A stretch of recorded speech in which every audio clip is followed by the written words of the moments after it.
One, because he thought they were tied together. I said, no, two different ballot initiatives. Couldn't talk them into bond issue, and talk them into 17. All right, we're going to get this party started. Is Marcy coming? She will be late. Good evening, everyone. Welcome to our Board of Education meeting. Today is Tuesday, November 5th, Election Day. Go vote. It's 5:30 p.m. Call this meeting to order. Roll call, please. Ms. Jepsy? Here. Ms. McCarthy? Here. Ms. Saxon? Ms. Demers? Here. Mr. Bob? Here. A little bit out of order, but we'll stand up with the Pledge of Allegiance.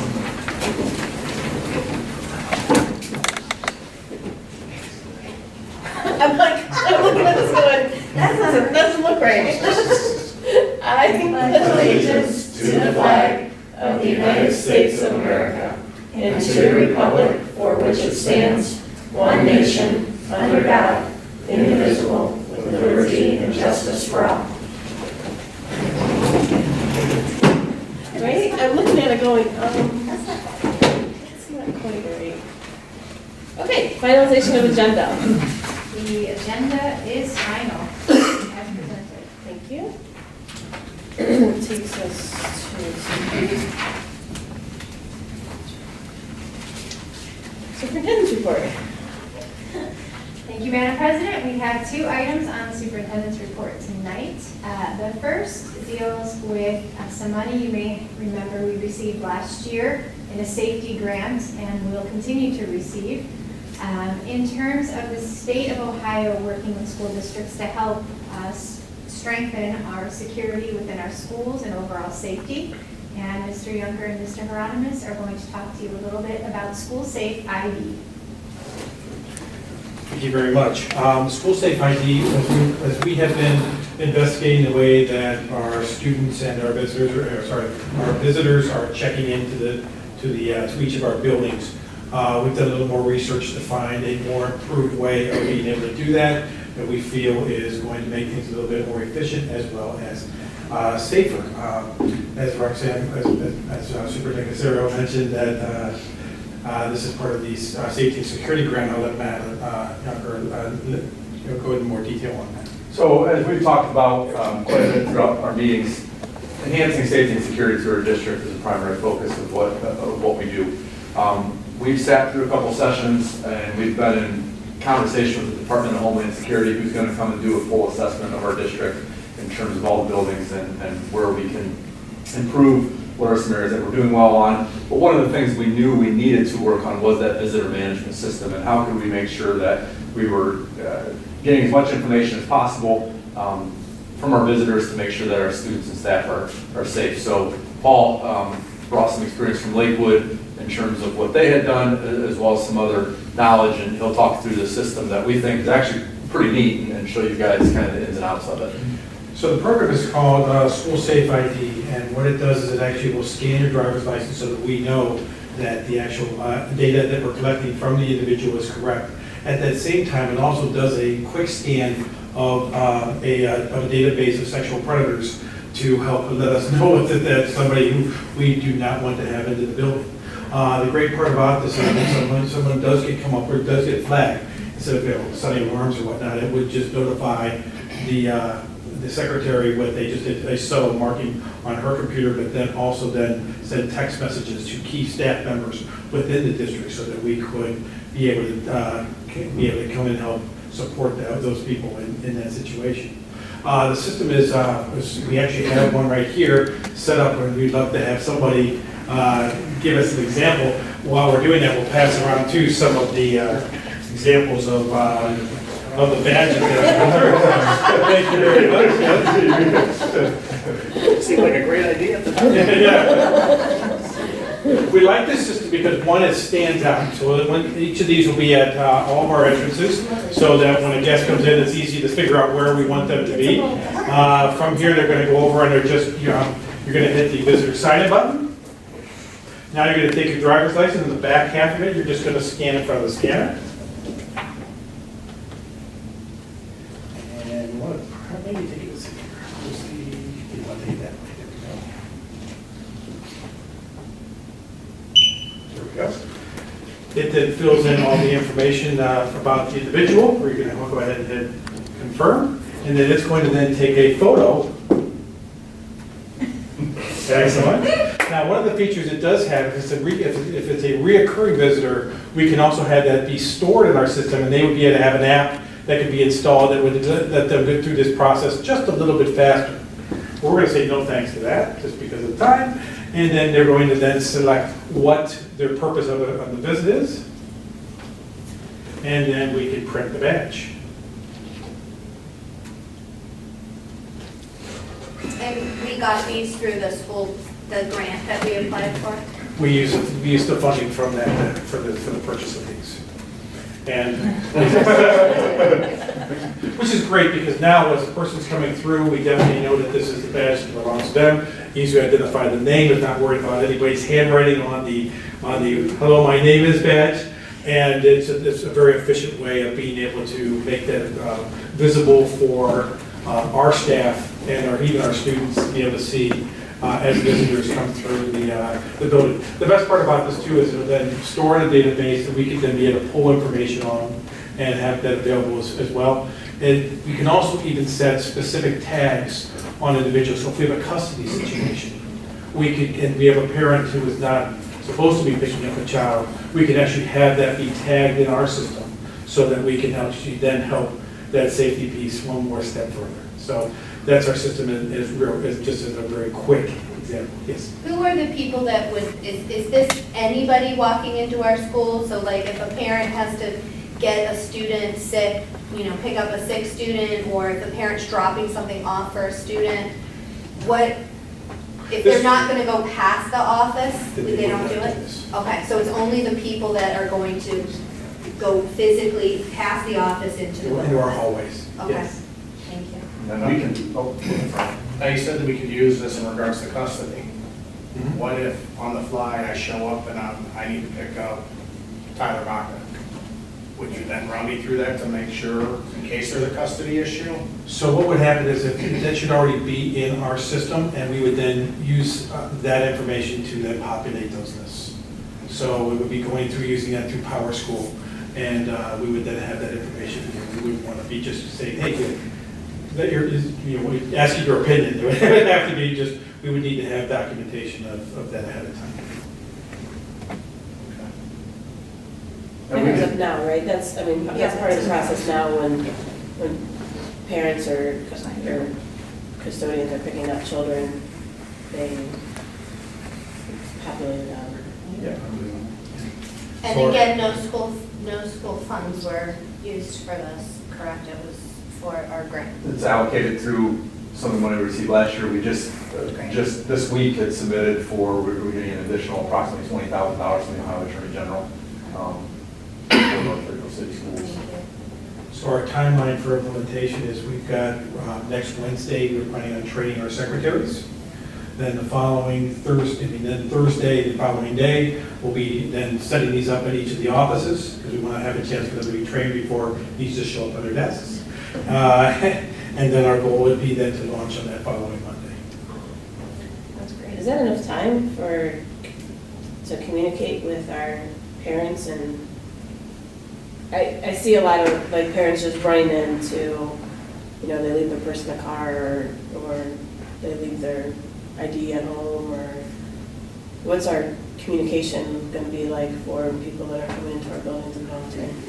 We do have a letter that we're going to wordsmith from, that actually was designed by Safe ID, Safe School ID, and we'll be work with our building principals to get that set up. And then they've provided templates in terms of signage that can go on doors to say, here's what you need. There's a quick 5-step process here that just walks people through it. So in terms of the front end, it's a pretty simple implementation using the information that we've been provided by School Safe ID, and then having these programs in place too. The training with the staff, School Safe ID is going to come and work with our secretaries. We meet with the principals next week. Communication has already went out to the principals that this will be taking place, so we feel comfortable that we can get this out and have people be aware of it. I'd like to, is there something we could do to get our PTA and PTOs, have them send out information too? Absolutely. district pages? On their Sure. pages and Sure. whatnot, just as much as we can. Yep. This is exciting.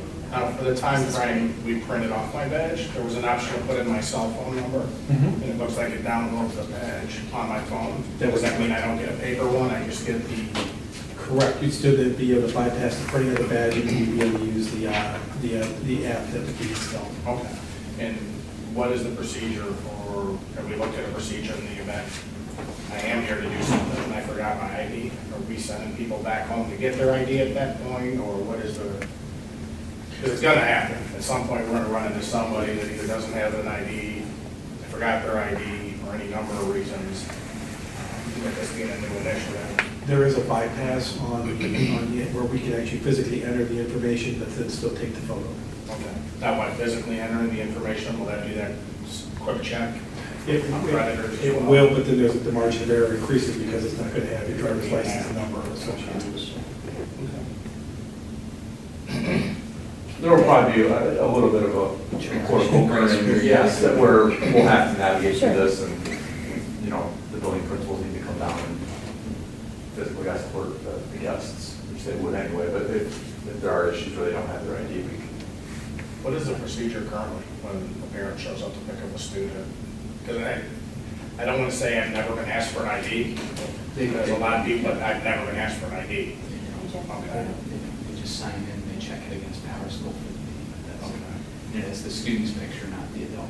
And we implemented this at the high school that I was at previously, and by and far, it's greeted positively, because people, even though it's an extra step, they appreciate the extra step in security and they willingly do it. And then, like Matt and Paul both said, there's a grace period. I mean, you don't want to turn away people while you do the transition, particularly if they're your PTA parent that's dropping off money or something. So, but once they get into the routine, it goes very, very well. People appreciate it. It's my experience. It was simple enough to use. Yes. It's a great step towards more security for our students and for our staff, and I appreciate you guys collaborating on that, working on a grant and getting that up and running for our schools. Appreciate it. So thank you. Anything else with that? Thank you. Thank you. The second item also is in the area of technology. You may recall last year we went through sort of an audit of our current systems in place and recognized pretty quickly that the current systems really aren't enough to manage the amount of devices, the amount of students, the amount of emails and things that we receive and send on a daily basis. And one of those things that is most concerning to us at the moment is our data archive server, which does save all emails in and out according to our public records retention policies that we have in place and are bound to. So I'm going to turn it over to Paul to talk about next steps in looking at a new server. So we're gathering quotes right now through various vendors for a different archiving server. One that I've had a great experience with and I recommend is Barracuda, which is probably what I'd say most school districts would be using as well. You may be aware of the data code name because you probably have also received emails that the archiving piece has been delayed. That is because of the way that it captures the email. It would prefer to make a copy and then email that directly down to us instead of being directly tied between Google's servers and the archive server. So most archivers have it set up that way. This one is very unique and I'm not very comfortable with that process, and we're now even have seen issues where that became a problem. Not that we lost any data, but it was just delayed. So we're investigating and gathering quotes for a replacement of it. But we do not anticipate that will exceed $50,000. It should be under that amount. And am I correct, Mr. Hieronymus, that we will look at having a first reading of the server of choice at the next board meeting for formal approval at the first December meeting? That's correct. Just to clarify, this is not a luxury, this is required by law to back up for public records requests, any emails or data on our servers. This is not a luxury, it's required by law. Thank you. Any other questions? Anything else? Okay, that takes us to our consent agenda, our education report. Mrs. Tamira.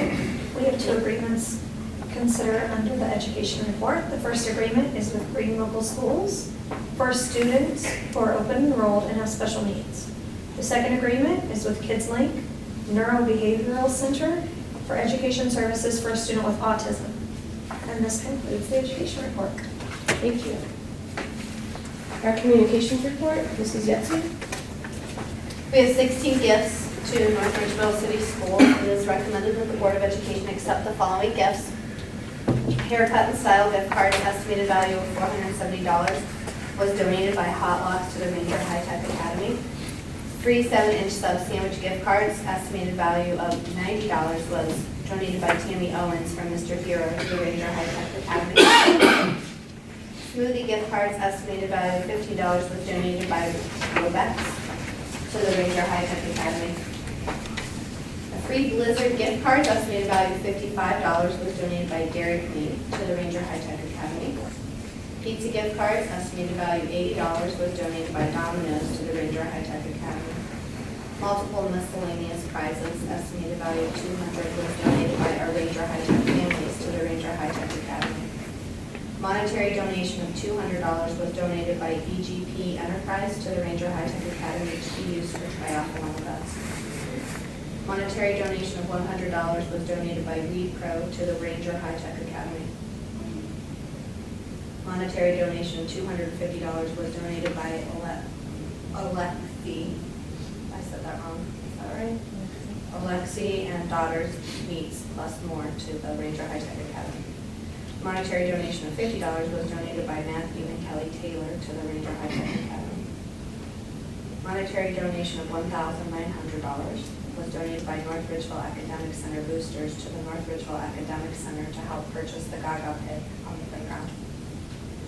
Monetary donation of $1,307.73 was donated by Parent-Teacher Organization of Liberty Elementary School. Baseball equipment, which includes 2 replacement nets, 1 collegiate pitcher screen, 30 batting helmets, 60 decals, and 1 pitcher's pocket. Estimated value $1,595 was donated by North Ridgeville Athletic Boosters to the North Ridgeville Athletic Department. A monetary donation of $400 was donated by Highland Software Inc. to North Ridgeville Academic Center Robotics Club to be used for competitions, registration, t-shirts, and robotics parts where needed. 4 floor rocker chairs, estimated value of $20, was donated by Jessica and Rob Cook to the early childhood learning community to be used by students in the classrooms. Finally, a monetary donation of $2,000 was donated by North Ridgeville Bistro 83 Cafe to the North Ridgeville Academic Center to help purchase t-shirts for the students of the month. Total donations received for the 2019-2020 school year total $12,325. We thank our community for their tremendous support of our schools. This concludes the communication report. Amazing, that's a lot of donations. A lot of money. What were those donations for Ranger High Tech? They were used for the triathlon event that they had, so they were used as prizes for their triathlon. So thank you again to our community, always very generous and we appreciate it. That takes us to our buildings and operations report, Mr. Vaca. We have several items to consider for reassignment, including 8 Chromebooks, 1 walkie-talkie, a maintenance pickup truck. This equipment will be used for spare parts sold or disposed of. Thank you. Human resources report, Mrs. Yetsey. We have 1 certified staff leave replacement, 2 special project stipends, 4 non-NREA supplemental resolution appointments, 3 support staff appointments, 1 certified staff adjustment, 2 support staff adjustments, 1 certified staff leave of absence, 1 support staff leave of absence, and 1 support staff resignation. Thank you. That takes us to other board business under education report. Mrs. Tamira? We have 2 contracts for approval under the education report, a substitute speech language pathologist and a power school contract. First, the speech language pathologist who will be providing speech and language services for students while one of our SLPs is on medical leave. I motion to approve the substitute speech language pathologist in 1 reading. Second. Moved by Mrs. Tamira, seconded by Mr. Vaca. Is there any discussion? Roll call, please. Mrs. Tamira? Yes. Mr. Vaca? Yes. Ms. Jessie? Yes. Ms. McCarthy? Yes. Thank you. Mrs. Tamira? Second is a agreement with Power School for the Unified Administration Enrollment Registration Platform. This new contract will allow us to integrate our student information systems and enrollment data system into one provider, allowing for a smooth and convenient enrollment process for families. This system will also eliminate redundancies in contact data and provide a faster, more efficient platform for families to complete yearly forms and update contact information, saving time and money. I motion to approve the Power School contract in this 2nd reading. Second. Moved by Mrs. Tamira, seconded by Ms. Yetsey. Is there any discussion?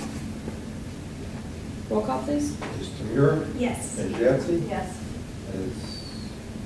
Mr. Vaca? Yes. Ms. McCarthy? Yes. That takes us to Human Resources report. Mrs. Yetsey? We have 1 support staff substitute appointment and 1 certified staff resignation. I motion to approve the human resource report in 1 reading. Second. Moved by Mrs. Yetsey, seconded by Mrs. Tamira. Is there any discussion? Roll call, please. Ms. Jessie? Yes. Mr. Tamira? Yes. Mr. Vaca? Yes. Ms. McCarthy? Yes. I have one question, if we roll back to Human Resources, the first,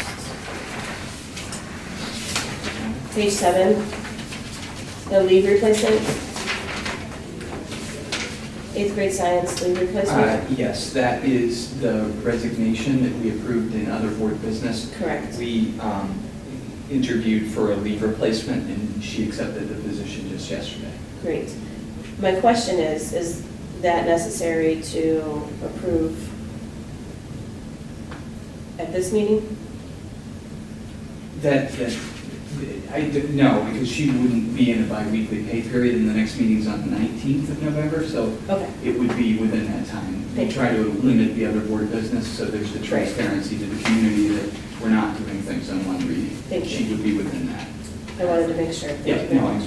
yeah, that was a judgment. Thank you for asking. Yep. Hearing no public on new items, if anyone would like to speak about items not on our agenda this evening?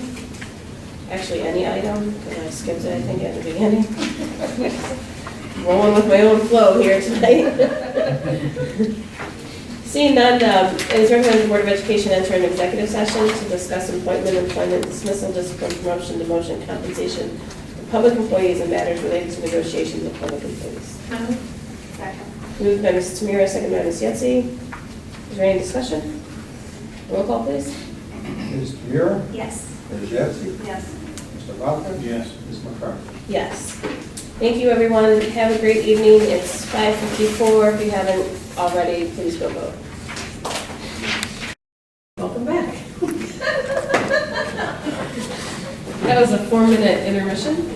We did not have executive session this evening, so that my apologies. We do, the board will not be going into executive session. So, we will, exit, our executive session, which we did not go into. And, hi. You could have had a session for 30 minutes. We're exiting the executive session that we never actually went into. So it was moved by Mr. Vaca. Second. Moved by Mr. Vaca, second by Ms. Yetsey. Roll call, please. Mr. Vaca? Yes. Ms. Jessie? Yes. Ms. Saxon? Yes. Mr. Tamira? Yes. Ms. McCarthy? Yes. That's 5:59 PM. Again, my apologies to the board and to anyone watching this for the confusion. It is recommended the Board of Education adjourn the special meeting with no action to follow. Moved. Second. Moved by Mrs. Tamira, second by Mrs. Yetsey. Is there any discussion? Thank you for your patience with me. Roll call, please. Ms. Tamira? Yes. Ms. Yetsey? Yes. Ms. Saxon? Yes. Mr. Vaca? Yes. Ms. McCarthy? Yes. Brings us at 5:59 PM.